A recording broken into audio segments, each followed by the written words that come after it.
Once upon a time in a small village, there were two neighbors named John and Sarah.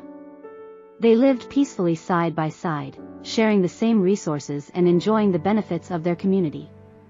However, as time passed, disputes started to arise over how they should govern themselves and allocate their shared resources. One day, tired of the constant conflicts, John and Sarah decided to seek the advice of an old wise man who lived on the outskirts of their village. The wise man was known for his deep understanding of human nature and societal dynamics. John and Sarah approached the wise man and explained their situation.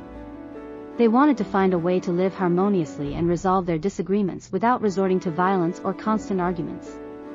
The wise man smiled and said, "What you seek is the essence of the social contract." Intrigued, John and Sarah listened closely as the wise man began to tell them a story.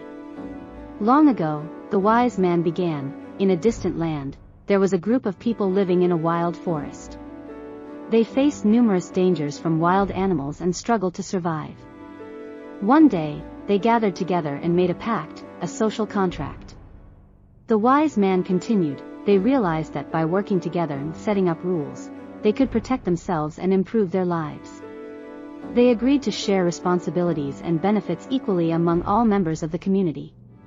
As part of this contract, the wise man said, they established a system of governance, where decisions would be made collectively, and each person would have a say.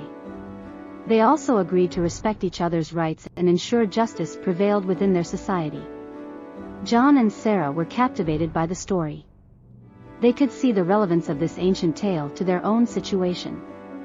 The wise man explained further, the social contract is an unwritten agreement between individuals, where they willingly give up certain freedoms in exchange for mutual protection and stability. He continued, in your case, John and Sarah, the social contract means that you both recognize the need to compromise and work together for the well-being of your village. It involves respecting each other's boundaries and finding fair solutions when conflicts arise.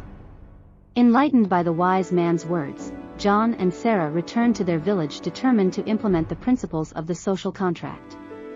They called a gathering of their fellow villagers and shared what they had learned. Together, they discussed and drafted a set of rules that would guide their community. With the social contract in place, disputes were resolved through open dialogue and compromise. Everyone understood the importance of their commitment to the collective well-being. The village flourished as trust and cooperation replaced hostility and discord. As time went on, neighboring villages heard of the success of John and Sarah's community. Inspired, they too embraced the principles of the social contract, realizing its power to create harmony and progress. And so, the story of John and Sarah's village spread far and wide, becoming a timeless example of how the social contract can bring people together, fostering a peaceful and prosperous society for all.